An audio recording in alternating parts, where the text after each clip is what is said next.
ኣብ ዝተፈላለዩ ቦታ በተለይ ጭላ ኣብ ዓድየት ኣብ ሳምረ ኣብ ሃገረ ሰላም ደጓዓ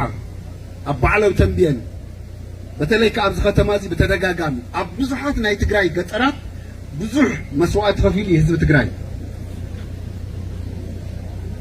ሕጂ ንዕኹም ተስታውሱና ዘለኹም ንዒና ነስታውስ ዘለና ሎማዓንቲ ነዚ ታሪኻዊ ምዕራፍ እዚዩ ነዚ ታሪኻዊ መስዋዕት እዚዩ ተስታውሱ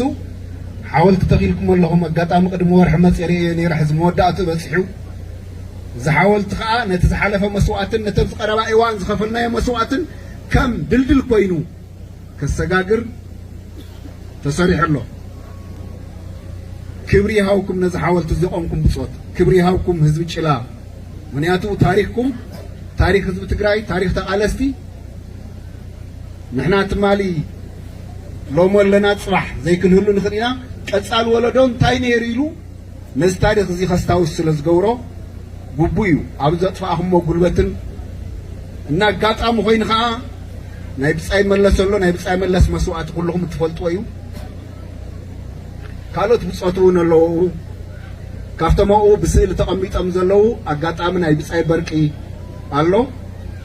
ኮነሬል ግደይ ካብቶም ነባራት ናይ ህዝባዊ ወያነ ሓርነት ትግራይ ተጋዳላይን ኣብዚ ልሕዚ መኸተ እውን ብዝለዓለ ጅግንነት ካብ ተልእኾኦም ዝፈፀሙ ብፃይ እዩ እና ኣጋጣሚ ብሓደይና ነርና ናይ ኣጋጣሚ ኮይኑ ንንሱ ንተወለ ብርሃን ተሰዊኦም ኣጋጣሚ ኣነን ምሳይ ዝነበሩ ብፆትን ቀሪና ኣጋጣሚ ኮይኑ ብቅድሚ ዓይነይ ተሰውአ ተጋዳላ ይኹም ኣብዚ ጌርኩሞ ዘለኹምና በዚ ኣጋጣሚ እዚዩ ብቐጥታ ምስ ናይ ባዕልና ታሪክ ምስ ቀጥታ መምስግልናውን ታሪክ ዝተሓዝ እዩ እና ምስ ረኽቦ እቲ ሓወልቲ ተመሊሱ ሰዓት ንሱ ተዘኪሩኒ እና የቕኒየልና እኳዕ ነዚ ክብሪ እዚ ይበቕዑ ምክንያቱ ኩሉ ሰብ ኣይነብርን እዩ ኣብዚ ዓለም እቲ ታሪክ እዩ ዝነብር ብዝተረፈ እዚ ዕለተ መስዋዕቲ ሰነ 15 ነኽብሮ ዘለና ከምቲ ሓንተወ ዝገለፅክልኩም ምስ ሓውዝየን ዝተተሓዘ እዩ ንምንታይ ኢና መስዋዕቲ ከፊልና ኣብ ዝሓለፈ ዝኸፈልናዮ መስዋዕቲ ሕዚ እውን ኣብ ዝቐረባ እዋን ካብ 2013 ኣብ ዝተፈላለዩ ምዕራፋት መስዋዕቲ ከፊሉ ህዝቢ ትግራይ ካብቶም ከቢድ መስዋዕቲ ዝኸፈለሎም ካብ 1967 ክሳብ 1983 እዩ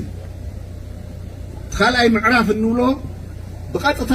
ብኢትዮጵያ ደረጃ ሃገር ምስ ተቆፃፀርና ምስ ብኢትዮ ኤርትራ ቢል ዝተኸፈለ መስዋዕቲ እዩ ሳልሳይ ምዕራፍ እንብሎ ተብ ዝቐረባ እዋን ዝሕጅዘኒ ወለዶ ተኣምር ዝኾነ ጅግንነት ዝፈፀመሉ ዝሕጂ ዘሎ ወለዶ ተኣምር ዝኾነ ጅግንነት ዝፈፀመሉ ከቢድ መስዋዕት እውን ዝኸፈለሉ ካብ 2013